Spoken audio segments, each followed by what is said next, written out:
Bismillahirrahmanirrahim. Assalamualaikum warahmatullahi wabarakatuh. Perkenalkan, saya Rizky Syahrul Mubarok dari kelas IF23C.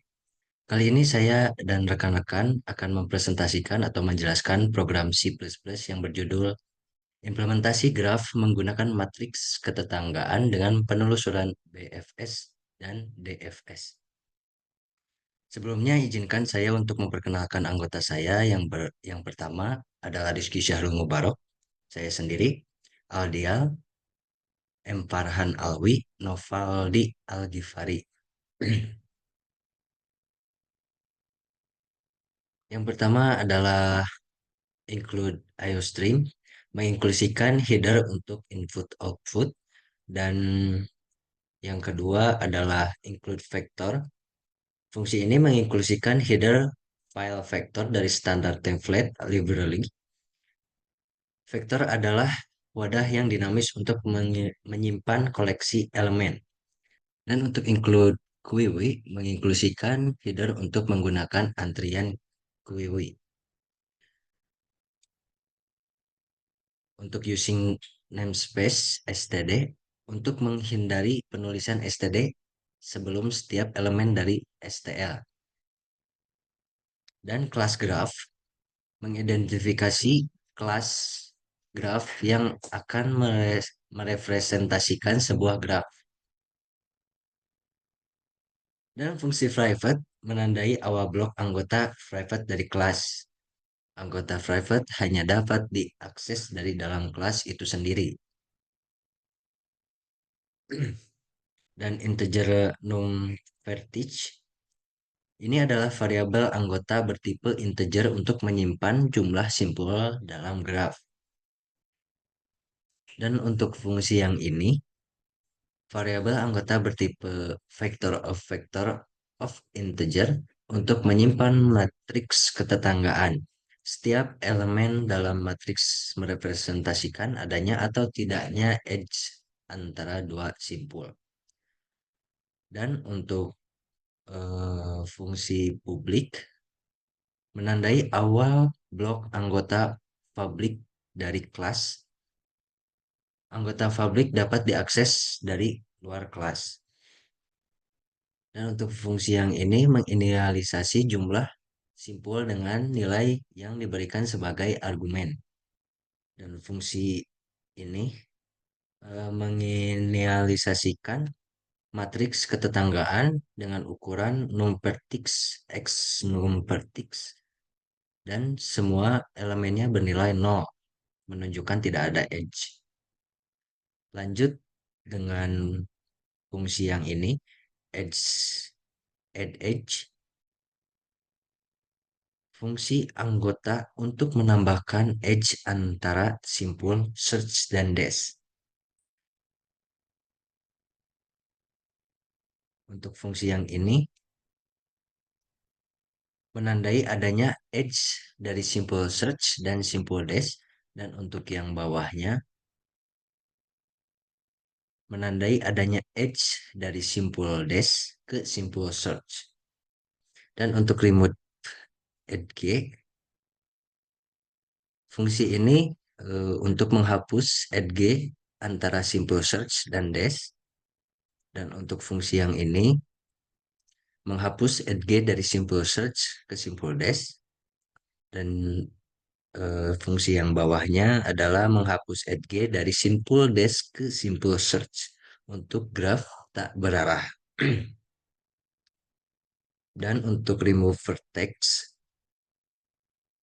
fungsi ini untuk menghapus simpul vertex beserta semua edge yang berhubungan dengannya. Di sini memasukkan for untuk untuk melakukan iterasi untuk semua simpul. Dan untuk fungsi yang ini menghapus semua edge keluar dari simpul vertex. Dan yang bawahnya menghapus semua edge masuk ke simpul vertex. Dan num vertex min mengurangi jumlah simpul. Dan untuk fungsi void print edge matrix mengidentifikasikan sebuah fungsi dengan nama print ADC matrix yang tidak mengembalikan nilai apapun. Fungsi ini akan digunakan untuk mencetak matriks ketetanggaan. Dan untuk fungsi yang ini, mencetak label adjacency matrix diikuti dengan new line untuk memberikan judul pada output yang akan ditampilkan. Selanjutnya kepada fungsi yang ini, sama seperti yang di atas, ini fungsi ini untuk memulai sebuah loop for dengan variabel i yang akan beriterasi dari 0 hingga num vertex min 1. Variabel i akan digunakan sebagai indeks baris pada matriks ketetanggaan. Dan selanjutnya pada fungsi ini, di dalam loop pertama, memulai sebuah loop for bersarang dengan variabel j yang akan beriterasi dari 0 hingga num vertex 1.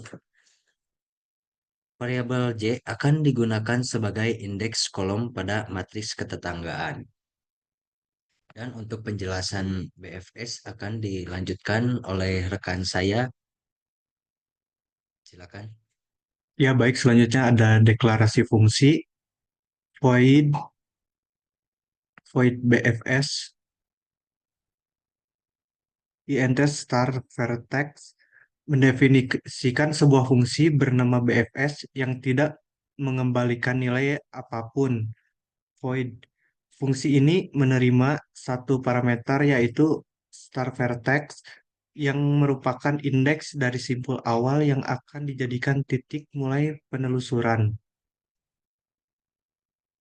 Inisiasi vektor ball visit numVertex false membuat vektor visit dengan ukuran numVertex jumlah total simpul dalam graf.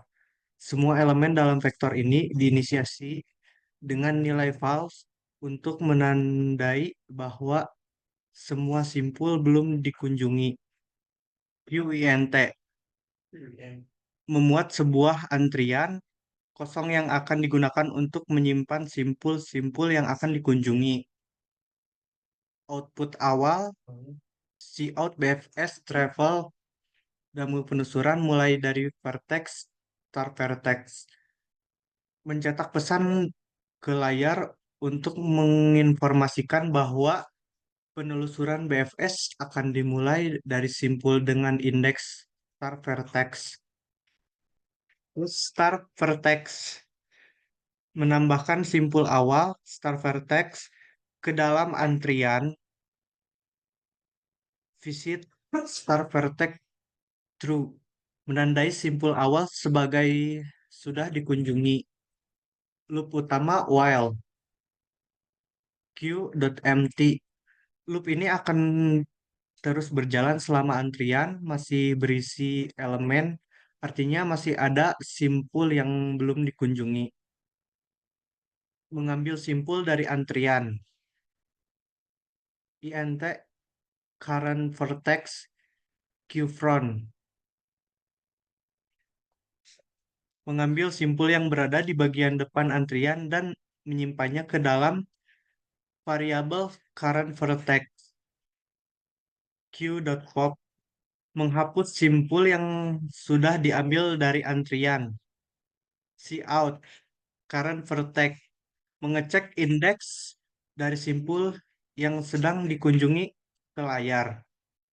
Menelusuri tetangga. For int i sama dengan 0, 6 vertex.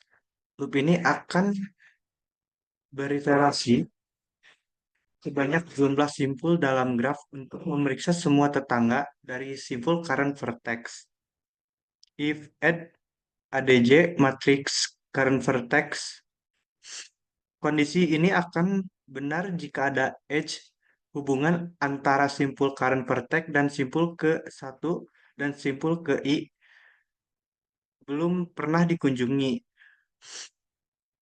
Q.push. Jika kondisi di atas terpenuhi, maka simpul ke I akan ditambahkan ke dalam antrian untuk dikunjungi nanti. Akhir penelusuran. See out and line. Mencetak new line setelah selesai mencetak semua simpul yang dikunjungi. Baik, selanjutnya akan dilanjutkan oleh teman saya.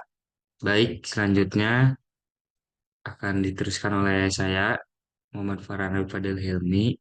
Dari baris ini, void DFS, integer start vertex, mendefinisikan sebuah fungsi bernama DFS yang tidak mengembalikan nilai apapun atau void. Fungsi ini menerima satu parameter yaitu start vertex yang merupakan indeks dari simpul awal yang akan dijadikan titik mulai penelusuran. Baris ke-70 membuat sebuah vektor visit dengan ukuran num vertex atau jumlah total simpul dalam graf. Semua elemen dalam vektor ini diinisialisasi dengan nilai false untuk menandai bahwa semua simpul belum dikunjungi. Vektor ini akan digunakan untuk melacak simpul mana saja yang sudah pernah dikunjungi selama penelusuran. Baris ke-72.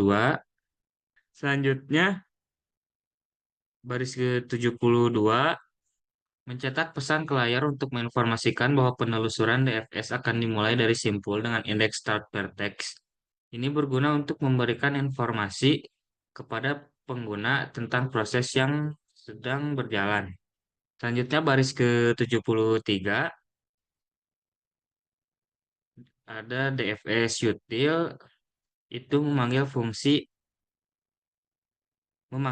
DFS util yang diprediksi akan berisi logika utama dari algoritma DFS.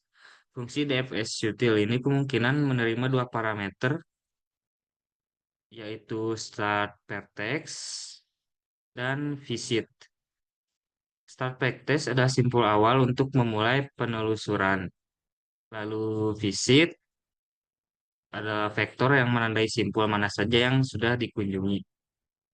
Baris ke-77, void DFS util mendefinisikan sebuah fungsi bernama DFS util yang tidak mengembalikan nilai apapun atau void. Di sini menerima dua parameter. Pertama adalah vertex. Vertex di sini adalah integer yang mewakili indeks simpul yang sedang dikunjungi saat ini. Lalu ada visit, sebuah vektor boolean yang digunakan untuk menandai simpul mana saja yang sudah pernah dikunjungi. Vektor ini biasanya dideklarasikan di luar fungsi DFS util dan diteruskan sebagai referensi dan agar perubahan pada vektor tersebut dapat dilihat oleh pemanggil fungsi. Baris ke-78, visit vertex menandai simpul vertex sebagai sudah dikunjungi dengan mengubah nilai pada indeks vertex dalam vektor visit menjadi true. Ini penting untuk mencegah simpul yang sama dikunjungi berulang kali. Barisan 79, cout vertex mencetak indeks simpul vertex ke layar. Ini biasanya digunakan untuk melihat urutan penelusuran DFS. Barisan 81 itu memulai sebuah loop for untuk iterasi melalui semua simpul yang mungkin menjadi tetangga dari simpul vertex. Lalu ada barisan ke-82. Kondisi ini mengecek dua hal, yaitu edge matrix ini mengecek apakah ada edge atau hubungan antara simpul vertex dan simpul ke I. Jika edge matrix vertex I bernilai true, maka ada edge, edge. Lalu ada mengecek juga visit, mengecek apakah simpul ke I belum pernah dikunjungi. Jika visit I bernilai false, maka simpul belum dikunjungi. Jika kedua kondisi di atas terpenuhi, maka simpul KI adalah tetangga yang belum dikunjungi dan perlu dijelajahi lebih lanjut. Baris ke-83, Secara rekursif memanggil fungsi DFS util dengan simpul ke I sebagai simpul awal. Ini memulai penelusuran DFS dari simpul tetangga yang baru ditemukan. Grep grep 5 membuat objek grep dari kelas grep dengan 5 simpul. Angka 5 di sini menentukan jumlah simpul maksimum dalam grep.